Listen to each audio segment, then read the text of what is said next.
하나님의 말씀을 듣겠습니다. 하나님의 말씀은 요한복음 3장 11절에서 21절 말씀입니다. 요한복음 3장 11절에서 21절 말씀입니다. 제가 봉독해 드리겠습니다. 진실로 진실로 내게 이르노니 우리는 아는 것을 말하고 본 것을 증언하노라. 그러나 너희가 우리의 증언을 받지 아니하는도다. 내가 땅의 일을 말하려도 너희가 믿지 아니하거든. 하물며 하늘의 일을 말하면 어떻게 믿겠느냐. 하늘에 내려온 자 곧 인자 외에는 하늘에 올라간 자가 없느니라. 모세가 광야에서 뱀을 든 것 같이 인자도 들려야 하리니 이는 그를 믿는 자마다 영생을 얻게 하려 하심이니라. 하나님이 세상을 이처럼 사랑하사 독생자를 주었으니 이는 그를 믿는 자마다 멸망하지 않고 영생을 얻게 하려 하십니다. 하나님이 그 아들을 세상에 보내신 것은 세상을 심판하려 하심이 아니요 그로 말미암아 세상의 구원을 받게 하려 하십니다. 그를 믿는 자는 심판을 받지 아니하는 것이요 믿지 아니하는 자는 하나님의 독생자 이름을 믿지 아니함으로 벌써 심판을 받은 것입니다. 그 정죄는 이것이니 곧 빛이 세상에 왔을 때 사람들이 자기 행위가 악함으로 빛보다 어두움을 더 사랑한 것입니다.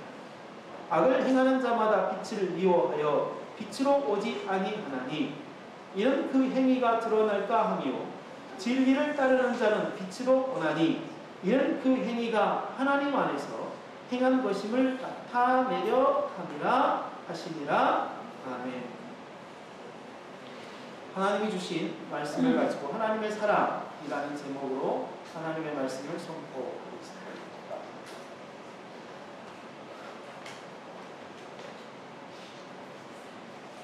오래전부터 철학에서 그리고 사회에서는 사랑을 네 개로 분류를 합니다. 남녀 간의 사랑이라고 칭하는 에로스의 사랑입니다. 정열적인 사랑을 말하죠.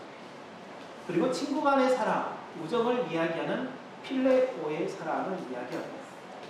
그리고 부모와 자식 간의 사랑, 헌신적인 사랑을 스트로게라고 그렇게 이야기를 합니다.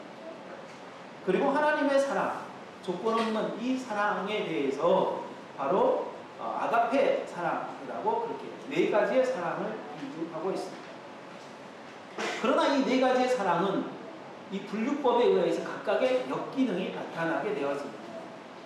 에로스의 사랑은 친구 간의 사랑, 이 필레오의 사랑을 범주를 넘어갈 수가 없습니다. 이 필레아의 사랑, 친구 간의 사랑은 남녀 간의 사랑, 그리고 부모의 사랑으로 이야기할 수가 없습니다.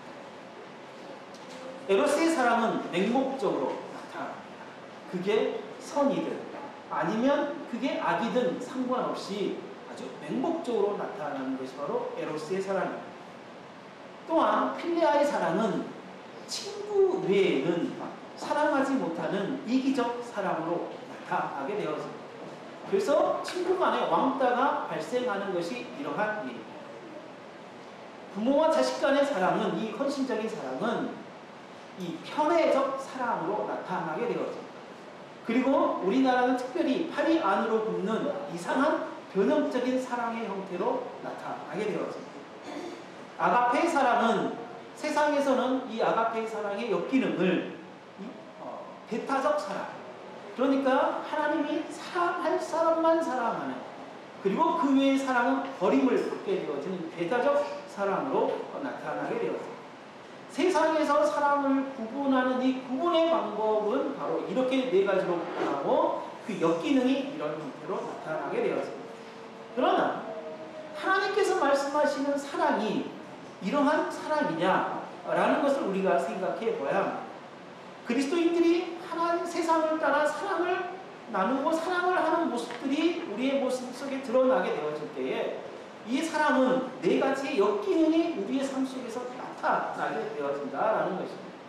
이 네 가지의 역기능이 우리의 삶 속에서 나타나는 것이 하나님의 사랑을 가지고 가지고 삶을 살아가는 성도들의 삶 속에서 나타나야 할 것이냐라는 거였습니다. 결론적으로는 절대 그러하지 않습니다. 그렇다면 하나님께서 우리들에게 베푸신 사랑이 무엇이고, 그리고 그 사랑을 통하여서 우리는 어떠한 사랑을 드러낼 수 있는지에 대하여 한번 알아보는 시간, 그리고 하나님의 말씀을 우리가 듣는 시간이 되어지기를 원합니다. 무엇보다 먼저 우리가 성경의 본문을 잠시 살펴보고자 합니다. 예수님께서 여전히 니고데모에게 말씀하십니다. 진실로 진실로 내게 이르노니 우리는 아는 것을 말하고 본 것을 증언하라. 그러나 너희가 우리의 증언을 받지 아니하였도다. 내가 땅의 일을 말하여도 너희가 믿지 아니하거든. 하물며 하늘의 일을 말하면 어떻게 믿겠느냐. 니고데모의 영적 무지함을 지적을 하면서 그 니고데모가 알 수 없는, 그리고 이해할 수 없는 그런 사실들을 이야기하게 되었습니다. 그리고 니고데모에게 이런 말씀을 하십니다. 하늘에서 내려온 자, 곧 인자 외에는 하늘에 올라간 자가 없는다. 하늘에 올라간 자가 없다는 이야기가 마치 에녹 그리고 엘리야 선지자는 승천하였지 않았습니까? 하늘로 올라, 이게 사람들이 눈에 보이는 앞에서 하늘로 올려갔단 말이죠. 그런데 예수님 외에는, 자기 외에는 하늘로 올라간 자가 없다라는 이 말씀이 에녹과 엘리야가 죽음을 맛보지 않으려고 올라가는 것과 충돌이 일어나는 것처럼 볼 수가 있습니다. 이 본문의 말씀은 절대 그거 충돌적인 말씀이 아니라 에녹과 엘리야는 죽음을 맛보지 아니하고 하나님이 그를 데려갔다는 사실을 이야기하고 있고, 예수님은 무엇에 대해서 이야기를 하고 있냐면 죽음과 상관없이 하늘로부터 와서 하늘로 올라갔다는 사실에 대해서 이야기를 하고 있는 거죠. 그러니까 하나님께서 이 땅에 오셔서 하나님께서 다시 하늘로 올라가셨다라는 사실을 이야기하고자 하는 것에 있다. 이거는 구원과 연관이고, 그리고 메시아로서의 사역에 대한 부분들을 이야기하고자 하는 부분이다라는 것입니다. 에녹과 그 다음에 엘리야를 이렇게 무시하거나 아니면 인정하지 아니하시는 발언이 아니라 자신이 메시아로서의 이러한 어떤 모습을 드러내는다는 사실을 이야기하고자 합니다라는 것입니다. 14절에 모세가 광야에서 뱀을 든 것 같이 인자도 들려야 하리니 이는 그를 믿는 자마다 영생을 얻게 하려 하심이니라 라고 이야기를 하고 있습니다. 자기가 이 땅에서 메시아로서의 사역을 감당해야 된다라는 사실을 이야기하고 있는 것입니다. 16절에서 하나님께서 말씀하시는 사랑에 대한 부분들을 이야기하고, 그리고 그 일은 곧 영생이라는 사실을 이야기합니다. 예수 그리스도가 광야에서 뱀이 높이 든 것과 같이 예수님도 높이 들려야 하는 이유는 그를 믿는 자마다 영생을 얻게 하려 하십니다 라는 영생에 대한 부분들을 이야기하는 것입니다. 기독교에서 생명에 대한 이야기를 할 때, 죽음과 생명에 대한 이야기를 할 때에 오해하지 말아야 할 것, 그리고 반드시 기억해야 될 것이 뭐냐면, 죽음은, 기독교에서 이야기하는 죽음, 하나님에게서 죽음은 우리가 육체와 영혼이 분리되어지는 것이 일반적인 어떤 죽음에 대한 이야기하지만, 그러나 기독교에 대한 죽음을 이야기할 때는 물론 기독교인들도 영혼과 육체가 분리되어지는 것을 죽음이라고 이야기하지만, 기독교의 죽음은 하나님과 인간의 단절된 상태를 죽음으로 이야기를 합니다. 그러니까 하나님과 인간이 하나님을 떠난 상태, 이거를 죽음이라고. 그러니까 최초의 인간인 아담과 하와가 죄를 범함으로 말미암아 하나님으로부터 도망친 사건, 하나님에게 반역하여 하나님으로부터 독립을 선언하신 사건이 바로 뭐냐? 죽음이다. 그 죽음을 이야기하고, 그렇다면 기독교에서 하나님은 생명을 뭐라고 이야기하느냐? 하나님과의 단절되었던 그 단절을 회복하여 관계가 회복되어지는 것을 뭐라고 이야기하냐? 생명이다 라고 이야기를 합니다. 그래서 본질적으로 이 세상에서 생명 이야기를 하면 하나님을 믿음으로 말미암아 하나님과 관계가 회복되어진 사람들에게 살아있다라고 이야기를 합니다. 그리고 하나님과의 관계가 회복되어져서 살아있는 이외의 모든 사람은 그가 육체와 영혼이 분리되어지지 죽어있는 자라고 말합니다. 죽어있는 자. 17절에 예수 그리스도가 이 땅에, 하나님께서 예수 그리스도를 이 땅에 보내신 것은 심판을 하려 하시는 것이 아니라 세상이 구원을 받게 하려 하십니다 라고 이야기합니다. 여기서 구원은 뭐냐면 생명을 얻는 것, 관계의 회복에 대한 부분들을 이야기하는 거죠. 관계가 회복되어진다. 이것이 곧 뭐냐? 영생이라는 사실을 이야기하고 있는 거죠. 그랬을 때 아까 말씀드렸던 것처럼 18절부터 21절까지는 악을 행하는 자와 진리를 따르는 자 두 무리를 구분하시고, 악을 행하는 자들은 그 근거가 악으로부터 나왔다는 사실, 진리를 따르는 자의 행위의 근거는 바로 빛 예수 그리스도로 말미암았다라는 사실에 대해서 이야기를 하고 있는 것이 오늘 본문의 말씀입니다. 오늘 본문의 전체적인 것은 결국 이러한 모든 행위들은, 이러한 모든 사건들은 하나님의 사랑으로 한마디로 이야기할 수 있습니다. 하나님의 사랑이 무엇이냐라는 것입니다. 하나님의 사랑이 무엇이냐. 아까 조금 전에 말씀을 드렸던 것처럼 하나님과 단절되었던 사람, 인간이 하나님과 단절되었던 것을 회복시키는 과정에 예수 그리스도, 메시아가 이 땅에 오셔서 광야에서 뱀을 든 것과 같이 예수 그리스도가 십자가에서 죽음을 당해야 됐던 사실을 언급하시는, 그래서 그 예수 그리스도가 죽어야 된다는 사실, 그 죽음으로 예수 그리스도를 내어놓는 것이 뭐냐? 하나님의 사랑이다라는 거죠. 그렇다면 이 하나님의 사랑이, 왜 하나님의 사랑이 이렇게 나타나야 할 것이냐라는 것은 요한일서에서 참 사랑에 대한 이야기를 많이 하고 있는데 4장 8절에서 이렇게 이야기합니다. 사랑은 하나님께 속한 것이니 이는 하나님은 사랑이십니다. 하나님께서 사랑이다 라고 말씀하십니다. 사랑은 곧 하나님이다, 사랑은 다 하나님이다, 이런 개념은 아니에요. 사랑은 하나님의 어떤 속성 중에 포함되어져 있는, 그래서 그 사랑이 표출되어지는 형태. 이게 이 땅에 사랑이 최초로 표출되어지는 게 뭐냐면 창조. 그러니까 하나님께서 사랑을 발로로 하여서 내놓은 거예요.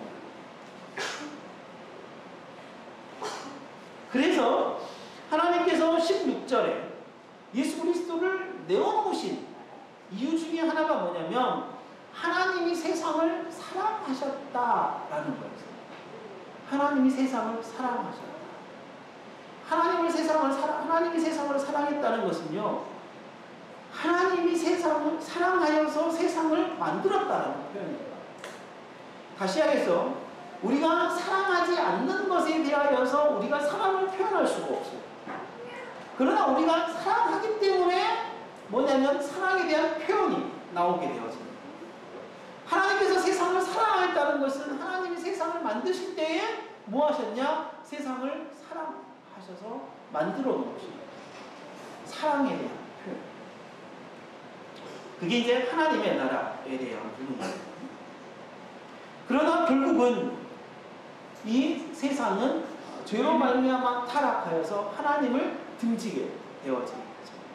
그랬을 때 여전히 하나님이 만드신, 사랑하여서 사랑의 표출로 만들어진 이 세상을 하나님 여전히 사랑하시지만 세상이 그 사랑을 힘입지 못하고 자꾸 타락으로, 자꾸 죄의 모습으로, 자꾸 정말 하나님이 창조하신 세상의 모습으로 나타나지 않는 이 세상이 나타나게 되죠. 그래서 요한복음 3장 16절에서는 하나님이 사랑하시는 세상, 그러나 야고보서나 다른 본문에 있어서는 뭐를 이야기하냐면 이 세상을 사랑하지 말아야 할 세상을 이야기합니다. 그래서 하나님이 창조하신 세상은 하나님이 사랑하시는 세상이고, 하나님으로부터 떠난 세상이 만들어낸 이 문화, 이 죄로 발생된 이 문화는 우리가 사랑하지 말아야 해요. 하나님이 사랑하지 아니하십니다. 그랬을 때 하나님이 세상을 이처럼 사랑했을 때 이 세상은 하나님이 창조하신 우주 만물이다라는 거예요. 그 우주 만물을 하나님이 사랑으로 창조하셨고 그 사랑으로 다시 회복시키려는 것이다 라는 것이에요. 그래서 사랑은, 하나님의 사랑은 원래 베풀어 놓으신 사랑, 창조로서 베풀어 놓으신 그 사랑이 타락하여서 하나님의 사랑을 잃어버렸지만 하나님께서 그 사랑을 다시 회복시키는 것, 그것이 뭐냐? 하나님의 사랑이시다. 하나님의 사랑이다 라는 것이다. 하나님의 사랑은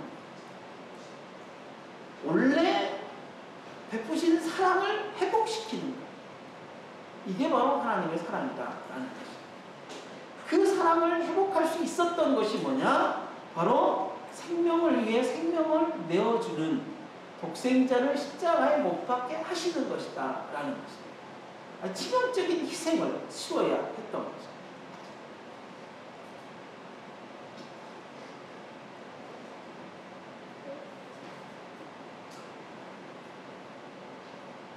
요한일서 4장 9절은 이렇게 이야기합니다. 하나님의 사랑이 우리에게 이렇게 나타난 바 되었으니 하나님이 자기의 독생자를 세상에 보내심은 그로 말미암아 우리를 살려 하십니다. 10절에서 사랑은 여기 있으니, 무엇이 사랑이다 이 말이죠. 우리가 하나님을 사랑한 것이 아니요 하나님 우리를 사랑하사 우리 죄를 속하기 위하여 화목제물로 그 아들을 보내십니다. 하나님께서 예수 그리스도를 우리의 죄를 사하여 주시기 위하여 화목제물로 그 아들을 보내주신 자, 이것이 바로 사랑이다 라고 이야기를 합니다. 거듭남을 통해 하나님께서 인간과의 관계를 회복시켰다라고 저저번 주에 말씀을 드렸습니다. 인간과의 관계 회복은 하나님이 우리들에게 먼저 다가오셨기 때문에 가능했습니다. 우리가 하나님을 사랑한 게 절대 아닙니다. 하나님이 우리를 사랑하셨다라는 것이 성경의 일관된 주장입니다. 이 영원한 화목을 위해 필요한 제물이 바로 화목제물, 곧 예수 그리스도이시다라는 것입니다. 메시아께서 친히 오셔서 화목제물이 되어주셔서 하나님과의 관계를 회복시킨 사건이다라는 것입니다. 그러므로 하나님의 사랑은 곧 우리의 생명이다 라고 이야기할 수 있습니다. 왜냐하면 아까 말씀드렸던 것처럼 생명은 단절되었던 하나님과의 관계가 회복되어진 사건입니다.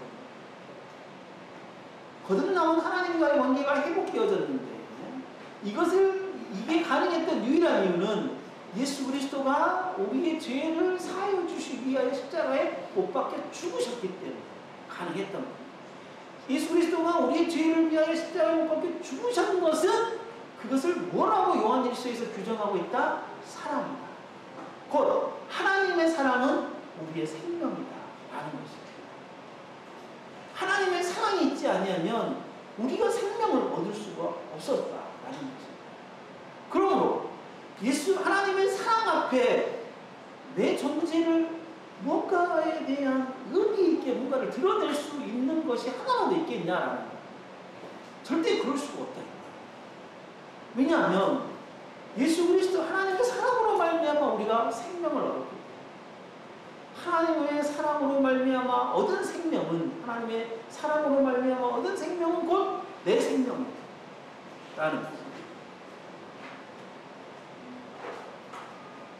그 사랑이 우리를 영생으로 인도했다라고 이야기합니다. 영생이란 단순히 영원히 사는 것이 절대 아닙니다. 예수를 믿고 우리가 영생을 얻읍시다. 이럴 때 영원히 살아야 됩니다.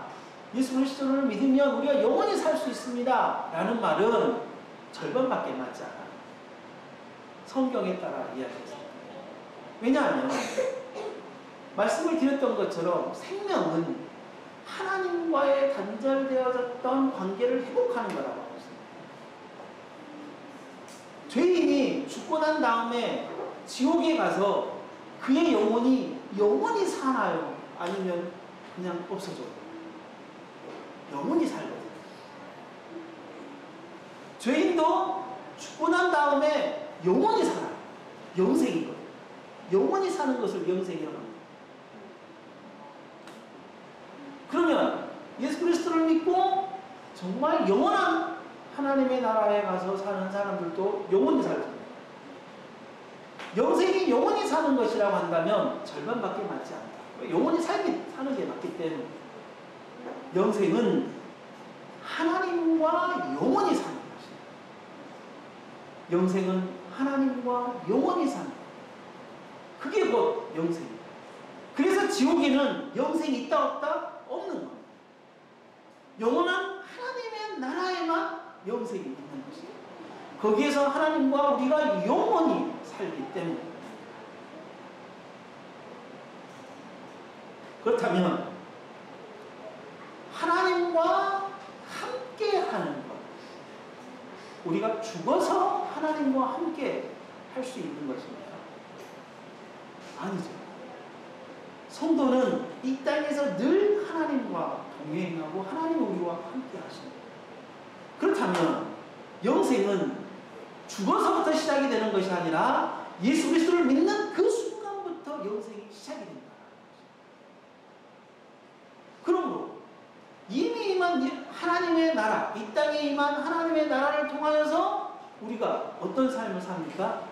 영원한 생명을 살아가고 있는 것입니다. 영생을 살아가고. 그게 곧 뭐냐? 이미 임한 하나님의 나라. 영생은 영혼과 육체가 분리되어져서 영원토록 사는 것이 절대 아닙니다. 영생은 하나님과 함께 사는 것입니다. 그러므로 우리가 예수 그리스도를 이 땅에 빨리 믿는 것이, 그러니까 어렸을 때부터 빨리 믿는 것이 얼마나 큰 축복이라는 사실을 우리가 알아야 합니다. 영생을 얻어 이 땅에서 영생으로서 삶을 살아가는 성도들이 받을 영원한 생명과 영원한 하나님의 하늘의 복을 생각해 보십시오. 그러므로 우리가 이 땅의 삶을 살아가는 것이 의미가 없는 것이 아니라 가장 의미가 있는 것. 가장 의미가 있어요.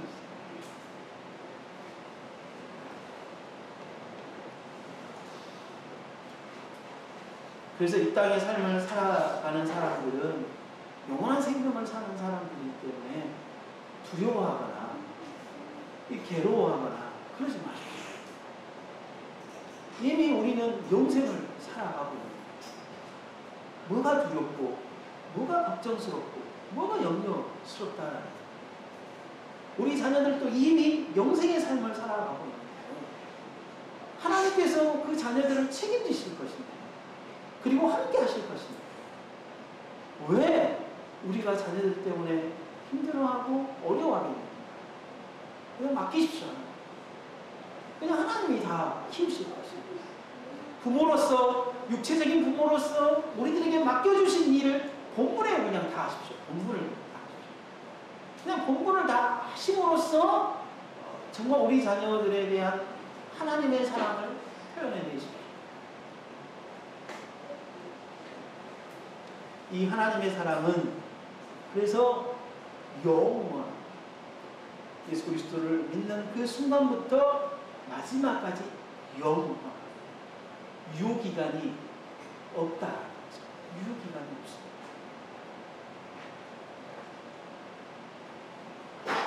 로마서 8장 38, 39절 내가 확신한다.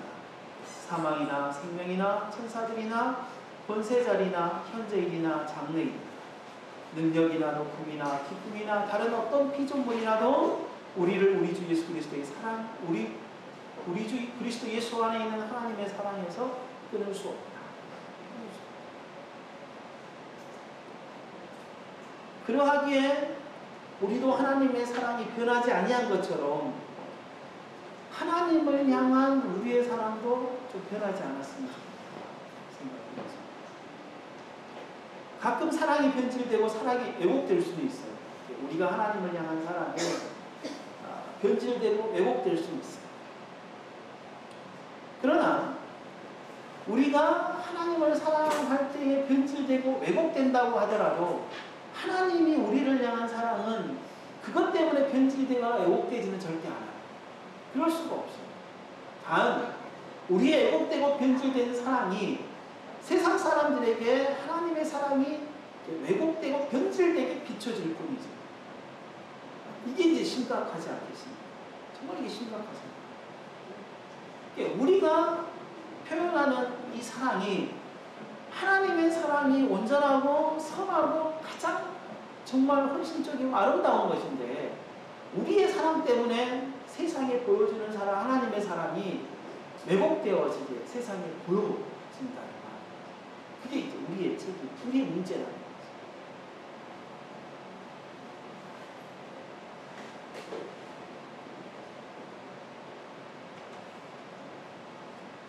그렇다면 이제 우리가 이 하나님의 사랑에 대하여 우리의 삶 속에서 어떻게 적용을 할 수 있겠는가? 적용에 대한 부분들을 좀 이야기를 나눠야, 니고데모의 반응부터 우리가 봅시다. 11절. 진실로 진실로 내게 이르노니 우리는 아는 것을 말하고 본 것을 증언하노라. 그러나 너희가 우리의 증언을 받지 아니하느니라.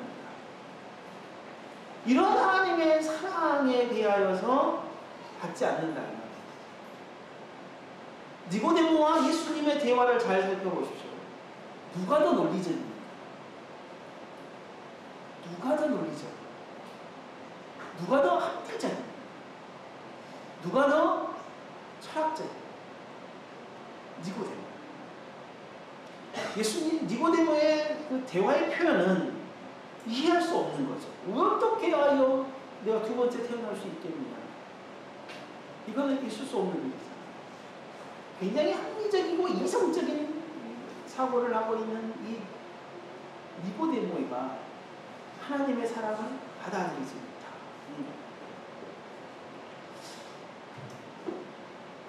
니고데모와 그 무리들이 하나님의 사랑을 거부하고 인정하지 않는 것은요, 그들이 성경을 밑에 그 성경을 굉장히 논리적이고 합리적이고 세상의 방식을 따라 믿었기 때문에 하나님의 사랑을 받아들일 수 없었어요.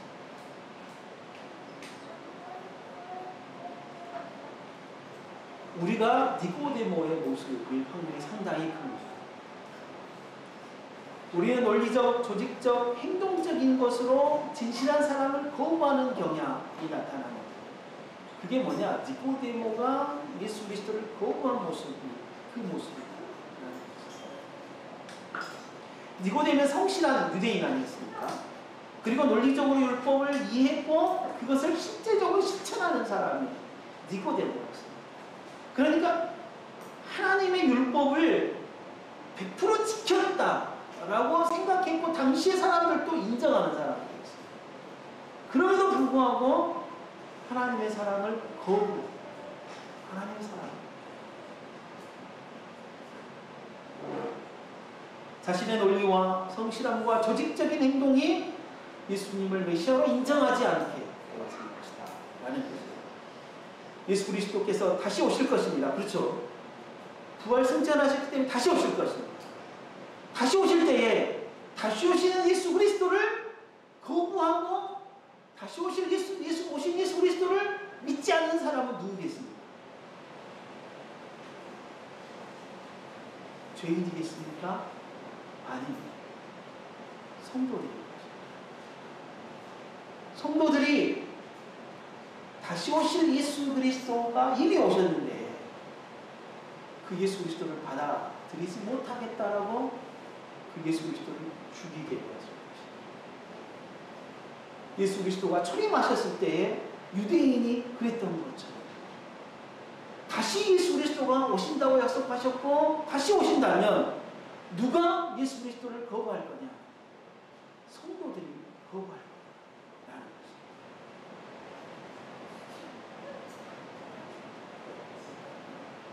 그래서 현대를 사는 그리스도인들이 경계해야 될 것 중에 하나가 뭐냐? 익숙함입니다.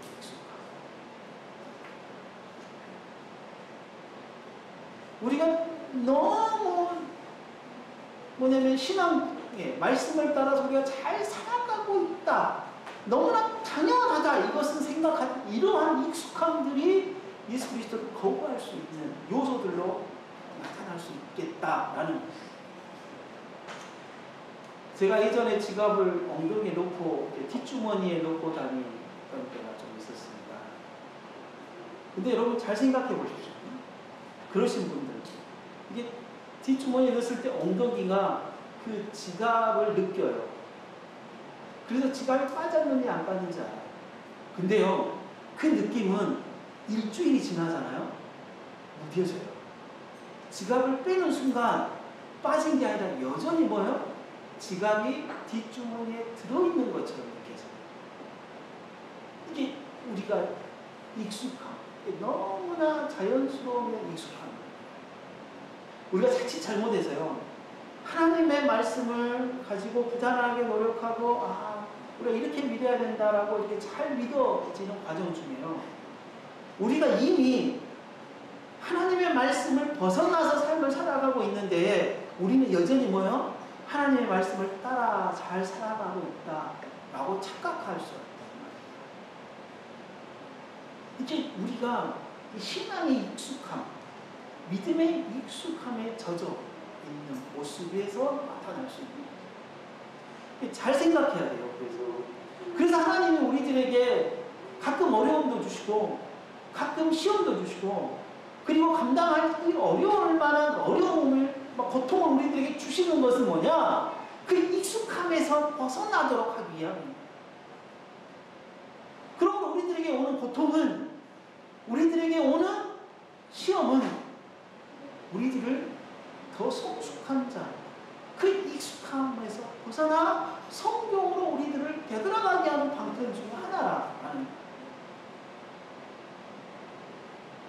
그래서 나에게 고통과 어려움이 더 자주 오십니까? 그러면 내가 어떤 무엇에 대한 익숙함이 빨리 온다라고 생각을 하십시오. 하나님 우리들이 그것을 깨우치고 있는 거예요.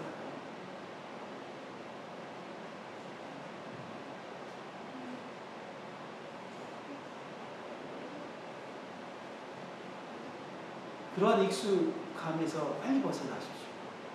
신앙의 익숙함, 어떤 믿음의 익숙함에서 빨리 벗어나셔서 내 삶 속에서 정말 하나님의 말씀으로 늘 점검하고 되돌이키고, 그래서 그 익숙함 때문에 하나님의 말씀을 거부하고 삶을 살아가는 어리석은 자가 되지 아니하였으면 좋겠다라는 생각입니다.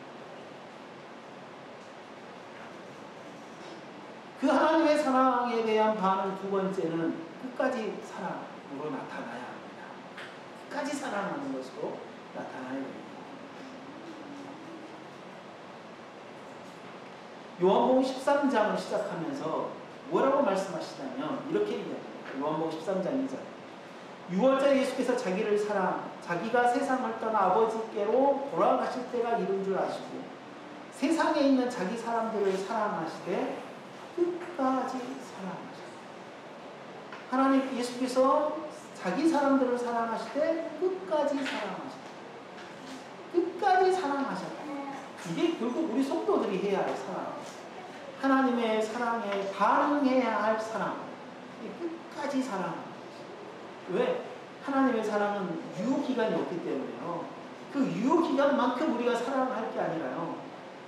그 유효기간이 아예 없기 때문에 우리가 사랑하는, 그 하나님의 사랑에 반응하는 우리의 사랑도 유효기간이 없어요. 끝까지 사랑해야 돼요. 그래서 우리가 해야 하는 사랑이 무엇이냐? 바로 하나님께서 우리에게 보여주신 사랑이 곧 뭐냐? 우리가 해야 할 사랑이에요. 앞에서 서두에 세상 사람들이 나누는 네 가지의 사랑. 에로스의 사랑. 친구 간의 사랑은 친구들은 절대 무엇을 할 수 없어요. 에로스의 사랑을 할 수가 없어요. 부모의 사랑은 절대 에로스의 사랑을 할 수 없어요. 남녀의 사랑은 친구의 사랑도 할 수 없고 부모의 사랑도 할 수가 없어요. 부모 자식 간의 사랑. 그러면 우리가 남녀 사랑 가운데 있을 때 그러면 우리가 부모의 사랑, 친구의 사랑이 우리들에게 나타나지 말아야 할 거냐?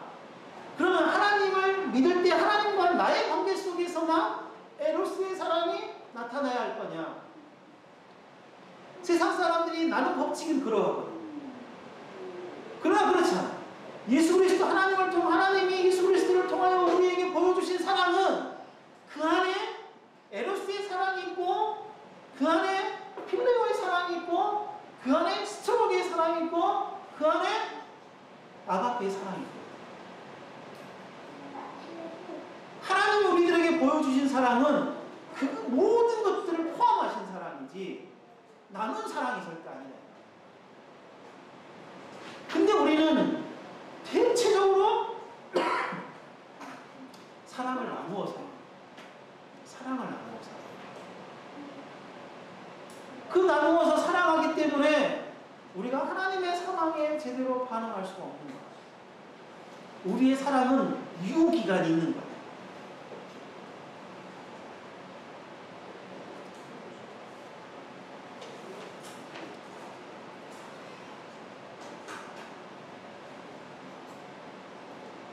하나님께서 우리들에게 하신 사랑은 생명을 살리는 사랑이고 다시 해서 생명을 주는 사랑이었어요. 결국 그 사랑을 받은 우리가 세상에서 사랑할 때에 그 사랑의 결과물로 나타나야 될 게 뭐냐면 생명이에요. 생명. 우리를 통하여서 새로운 생명을 낳는 것이 이런 거거든요. 하나님의 사랑이 예수 그리스도로 말미암아 우리들에게 하나님과의 관계를 회복시키는 생명을 주셨어요. 그럼 우리도 그 사랑을 받아서 세상 속에서 삶을 살아갈 때 세상의 삶을 살아가면 하나님의 사랑을 할 때에 뭐냐면 하나님의 관계가 회복되어지는 생명이 나타나요. 생명. 에로스의 사랑. 그 에로스의 사랑은 결국 정말 그 두 사람만 사랑하게 되어서 그리고 정말 그 사랑이 역기능으로 나타나는 맹목적인 사랑으로 나타나게 되어서 친구 간의 사랑은 자기가 좋아하는 친구만을 사랑하고 다른 친구를 왕따하지 않지만 배제하죠. 예수 그리스도의 하나님의 사랑을 입은 성도가 남녀간의 사랑을 할 때에 정말 맹목적인 사랑을 할 수 있겠냐? 그럴 수가 없다 이 말입니다. 선과 악을 떠난 맹목적인 사랑을 해야 되는 거예요. 그렇지 않는 거죠. 친구 간의 사랑을 친구가 서로 사랑할 때에 정말 에로스의 사랑 아니 하나님의 사랑을 가지고 사랑해야 되는데 왕따 다른 친구들을 배제하는 사랑으로 나타날 수 있겠냐? 그럴 수가 없거든요. 남녀 간의 사랑을 해도 하나님의 사랑으로 해야 되고 친구 간의 사랑을 해도 하나님의 사랑으로 해야 되고 부모 자식 간의 사랑을 해도 하나님의 사랑으로 사랑을 해야 되는 것이지 하나님과 나를 사랑을 해도 하나님이 나를 사랑하셨던 것 같이 나도 하나님을 사랑해야 되는 것이지 결국 우리가 사랑할 것은 하나밖에 없는 거예요. 하나님의 사랑 그 십자가의 사랑이죠. 그 십자가의 사랑은 드러나야 되는 거예요. 자꾸 이거를 분리해서 생각을 하니까 마치 그런 거죠. 우리 한국교회 성도들은 이론을 알면 다 아는 것처럼 자기가 다 잘 사는 것처럼 생각을 해버려요. 하나님에 대해 많은 지식을 가지고 있으면 마치 믿음이 좋은 것처럼 생각을 해요.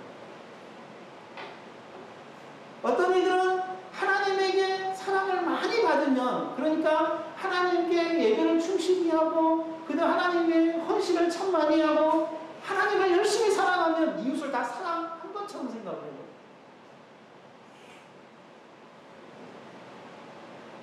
교회 봉사를 열심히 하고 막 삶을 살아가면 자신의 삶 속에서 잘 살고 있는 것처럼 우리가 생각합니다.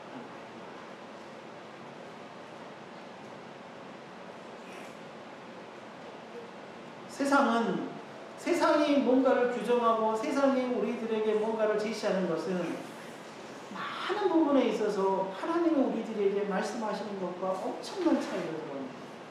엄청난 차이.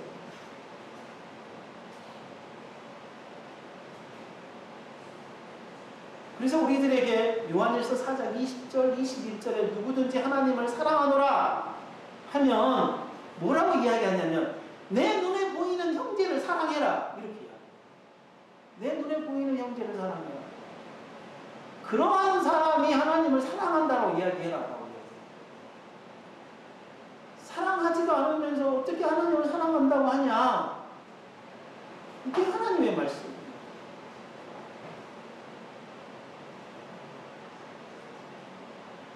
이제 이것을 어떤 이들은 형제를 막 사랑을 하고, 이웃을 막 사랑하고, 가난한 자를 돕고, 약한 자를 돕고, 그렇게 열심히 뭔가를 하면 하나님을 사랑하는 것을 착각하는 사람도 있습니다. 반대로. 실제 그런 사람도 있습니다. 가정에 뭔가를 충실히 열심히 하면 하나님께 최선을 다한다고 생각합니다. 자기 직장에서 열심히 막 하면 하나님을 잘 믿고 있는다라고 생각합니다. 두 개를 분리하는 것은, 두 개를 분리해서 하나를 열심히 하고 하나를 내리고 또 이것을 열심히 하고 비를 막 뭔가를 내리는 것, 이게 하나님께서 말씀하시는 것이 아니라 하나예요. 통합입니다. 하나님의 방법은 통합입니다. 따로따로가 아닙니다.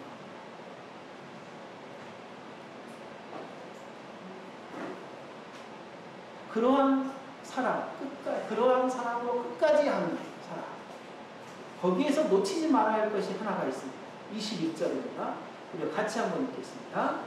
진리를 따른 자는 빛으로 오나니 이는 그 행위가 하나님 안에서 행한 것임을 나타내려 함이라 하십니다.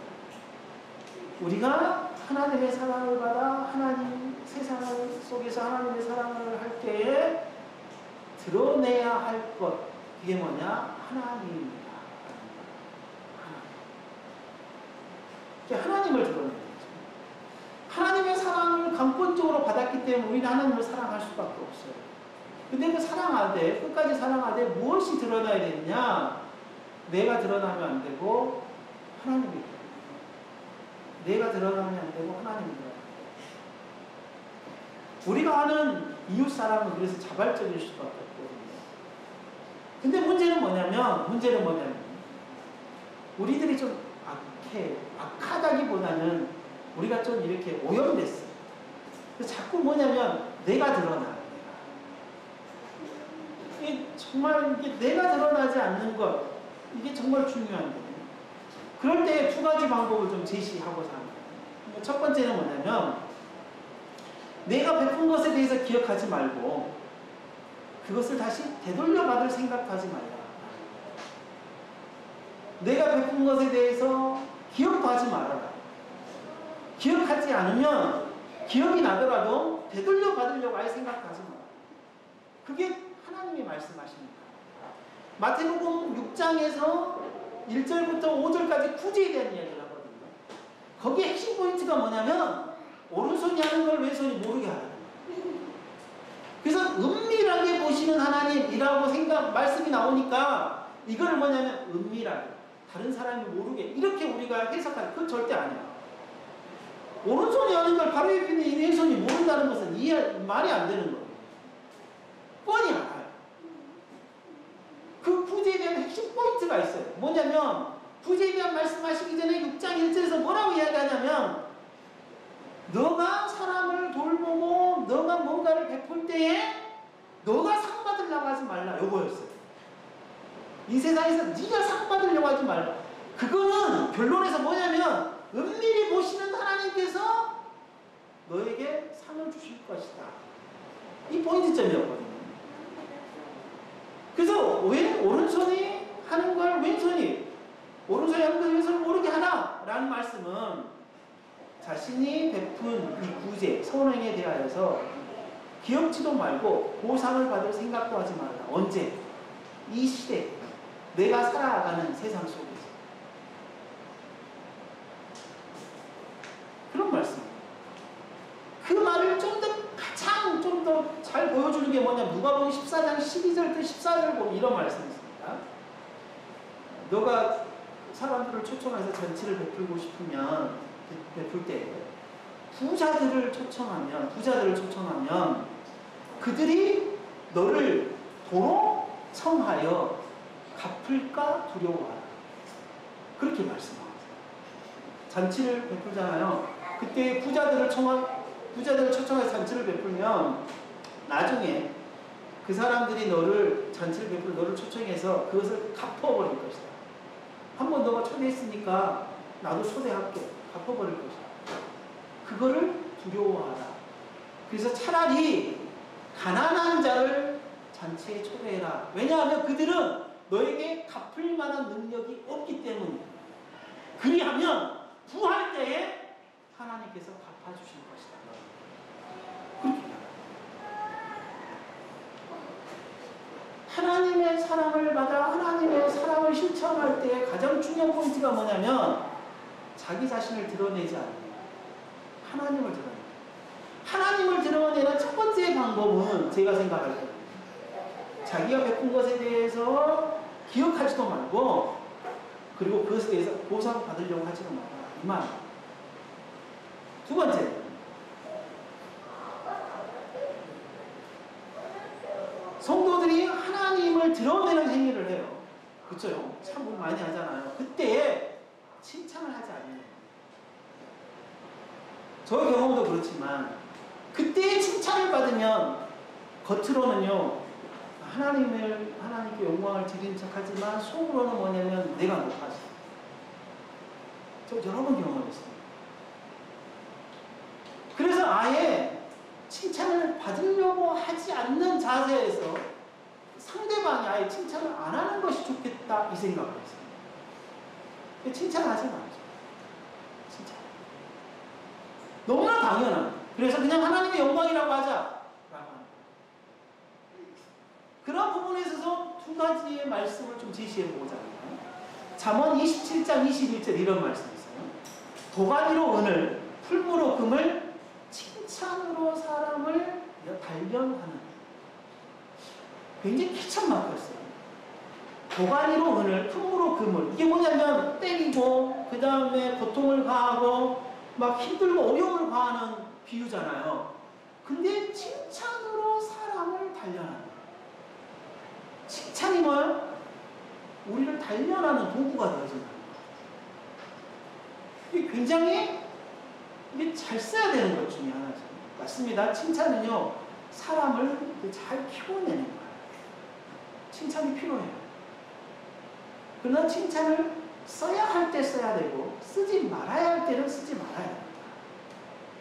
하나님을 드러내는 행위에 대해서는 가능한 칭찬을 사용하지 않는 것이 좋다는 거예요. 고린도서 10장 18절 말씀입니다. 옳다 인정함을 받는 자는 의를 행하는 사람이지. 옳다 인정함을 받는 자는 자기를 칭찬하는 자가 아니요 오직 주께서 칭찬하시는 오직 주께서 칭찬하시는 거예요. 이 칭찬은 하나님의 의를 드러내고 하나님의 사랑을 드러내고 하나님의 영광을 드러내고 하나님의 나라를 위해서 하는 모든 일들은 사람이 칭찬할 것이 아니라 누가 칭찬해? 하나님이 칭찬해요. 그래서 모든 일에 있어서 그냥 하나님의 영광이라고 하고 끝내죠. 하나님의 영광. 하나님의 사랑은 원래적 사랑으로서 하나님 회복하시기 위한 원래적 사랑은 회복하시기 위함이다. 하나님께서 우리에게 보이신 사랑이 이러한 사랑. 그 사랑은 오직 독생자의 죽음과 그 피에 의해 하나님께서 인간에게 화목하는 손을 내민 것입니다.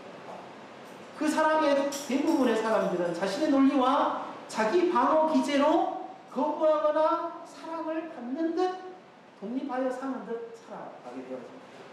그러나 성도는 하나님께서 사랑하실 때 끝까지 사랑하신 것과 같이 끝까지 사랑합니다.